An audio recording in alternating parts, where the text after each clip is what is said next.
आज चारों दूल्हा सरकार का विवाह संपन्न हुआ है जनक महाराज की बेटियों के साथ। दो जनक जी के छोटे भाई की बिटियां हैं और महाराज जिस समय विवाह हुआ चारों ओर मंगल हो रहा है, चारों ओर आनंद हो रहा है। लेकिन मानसकार कहते हैं सबके मध्य ही जनक महाराज ने बारातियों का बड़ा सत्कार किया, स्वागत किया।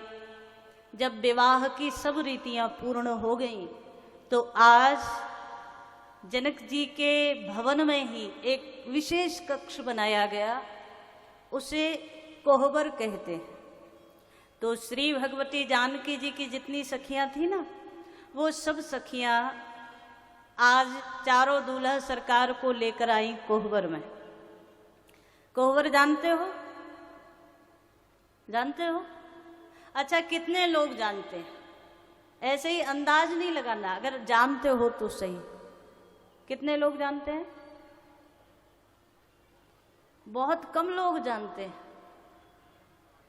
लेकिन हम आपको एक बात कह सकते हैं, आप सब जानते हो, पर उसका नाम आपके यहाँ अलग हो सकता है। जब जब आपका विवाह हुआ होगा तब का याद करना। उस समय आपकी धर्मपत्नी जी की जो भी सखियां रही होंगी, साली सरहज इत्यादि, वो एक विशेष कक्ष में दूल्हा को लेकर जाती हैं और वहाँ महिलाएं ही, वो सब माताएं सब कोई न कोई ऐसी ऐसी रीतियां कराती हैं।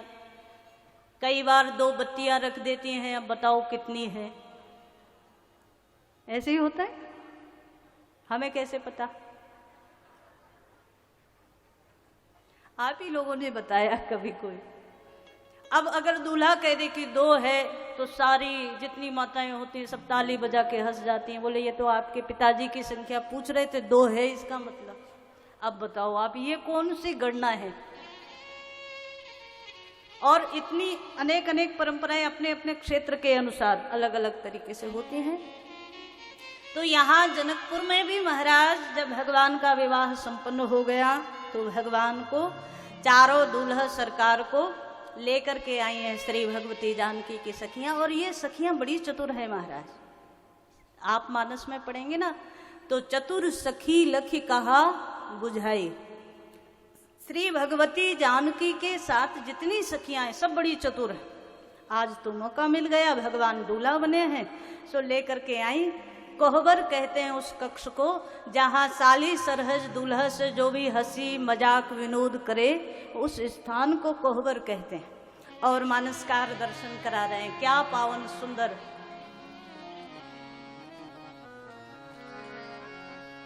कोहबर ही आने कुंवर कुंवरी सुहासनी ने सुख पाई के लजप्रीत लौकिक रीति करन मंगल गाय के लह गौरी गौरी सिखावना मई सिय सन सारद कहे रनवास आस विलास रस बस जन्म को फलो सब लहे रनवास आस विलास रस बस जन्म को फलो सब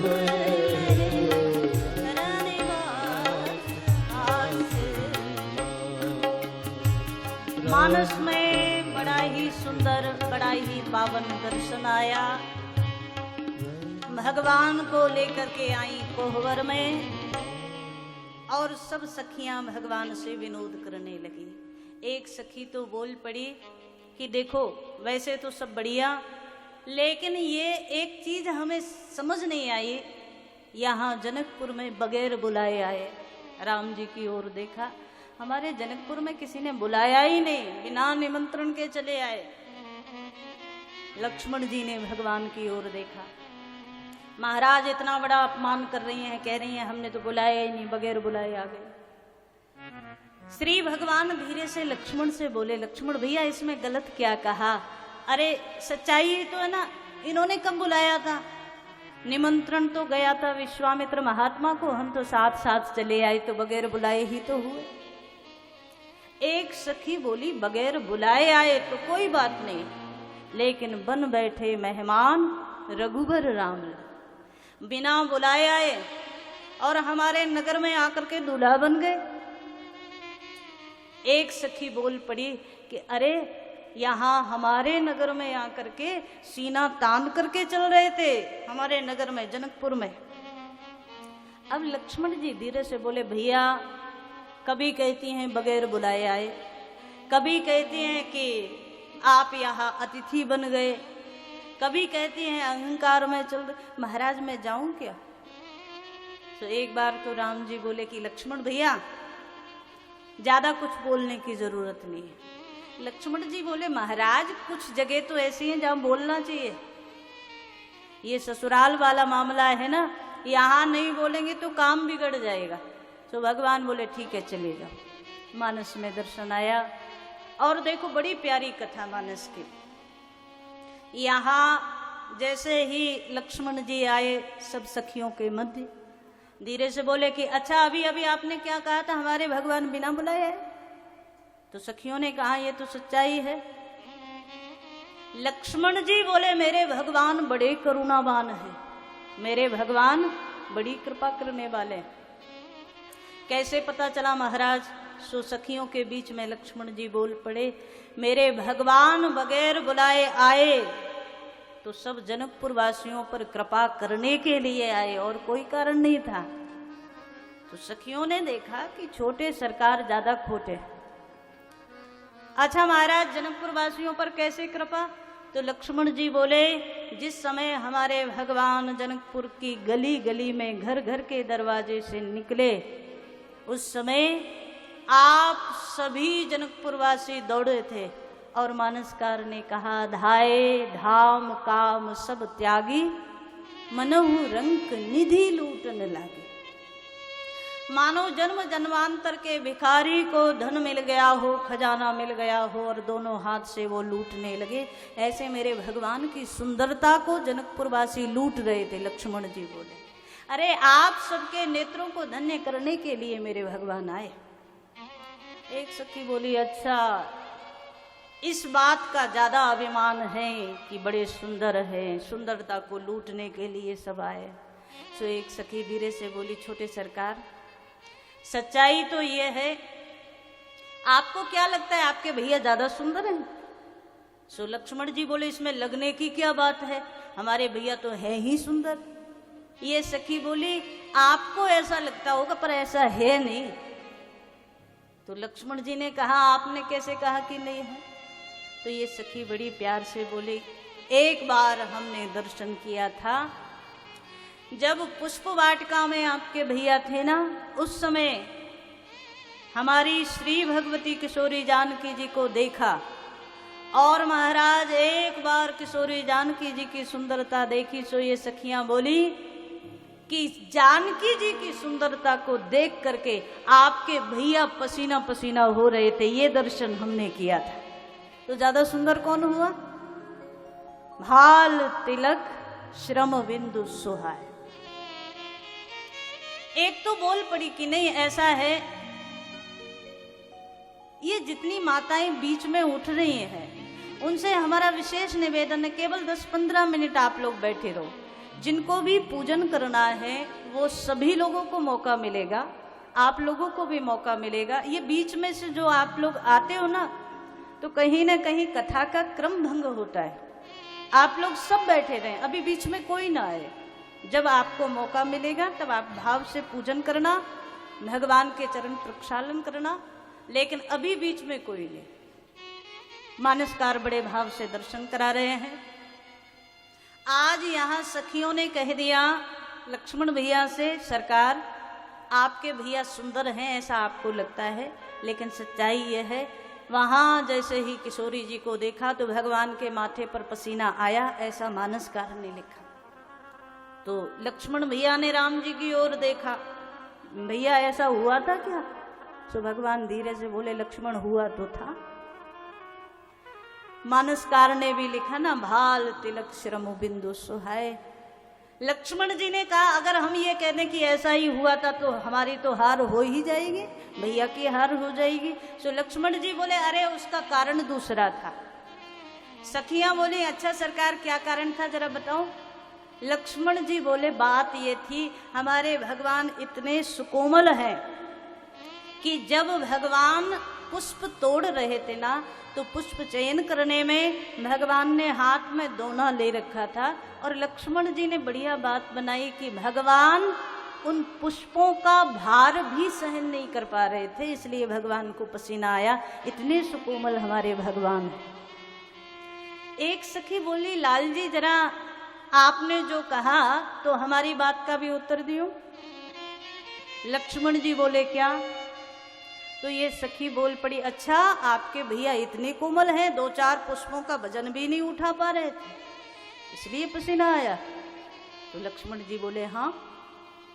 सखियों ने कहा कि एक बात बताइए, अयोध्या से पैदल पैदल चल करके जनकपुर तक आ गए, मध्य में सिद्धाश्रम में रुके, मारीच सुबाहु का कल्याण किया, यज्ञ की रक्षा की, अहिल्या का उद्धार किया, इतना सब किया, कहीं मानस में आपको नहीं मिलेगा कि भगवान के माथे पर पसीना आया। तो ये सखी बड़ी जोर से हंसी। महाराज इतने सुकोमल थे तो पैदल चलते चलते यहाँ तक आए तब तो कहीं पसीना आया नहीं, जहाँ जानकी जी को देखा वहीं पसीना क्यों आया? और बड़ी जोर से ताली बजा करके सारी सखियां हंसी हैं। लक्ष्मण जी ने कहा बात यह है चलो मान भी लें आपकी बात, तो भी हमारी एक बात तो आपको माननी पड़ेगी। क्या? तो लक्ष्मण जी धीरे से बोल पड़े मेरे भैया भले ही बगैर बुलाए आए, आप कहती हैं वो ज्यादा सुंदर नहीं, आपकी किशोरी जी ज्यादा सुंदर है, चलो ये भी मान ले, लेकिन मेरे भैया ने भरी सभा में शिव धनुष को खंडित किया, तभी जाकर के आपकी किशोरी जी की सुंदरता को श्री भगवान मिले, भगवान से विवाह संपन्न हुआ। तो मेरे भैया ने तो कृपा की ना। एक सखी धीरे से मुस्कुराई, सरकार आपके भैया ने धनुष तोड़ा था, हमें तो पता ही नहीं।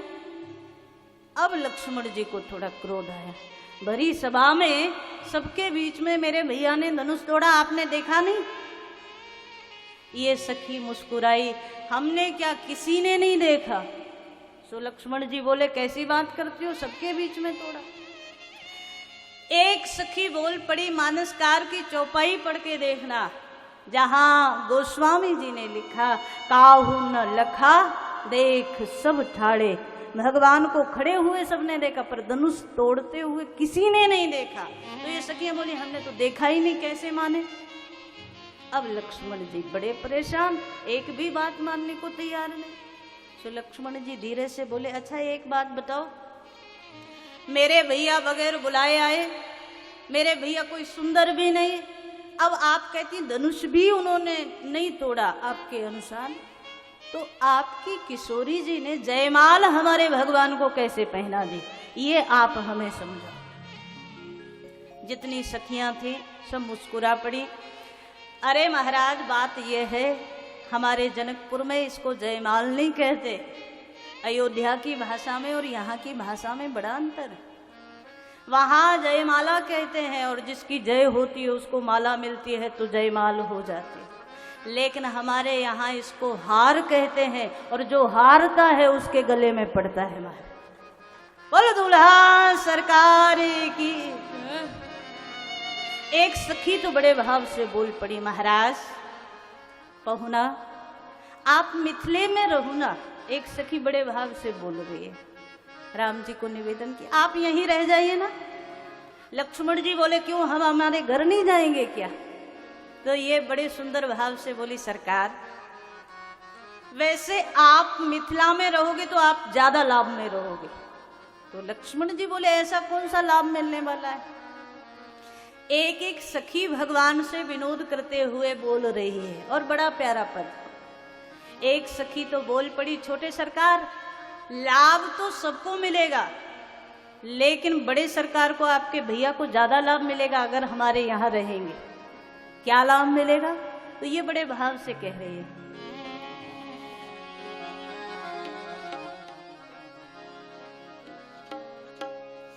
हे पहुना यही मिथिले में रहुना, हे पहुना यही मिथिले में रहुना, हे पहुना यही मिथिले में रहुना, हे पहुना यही मिथिले में रहुना।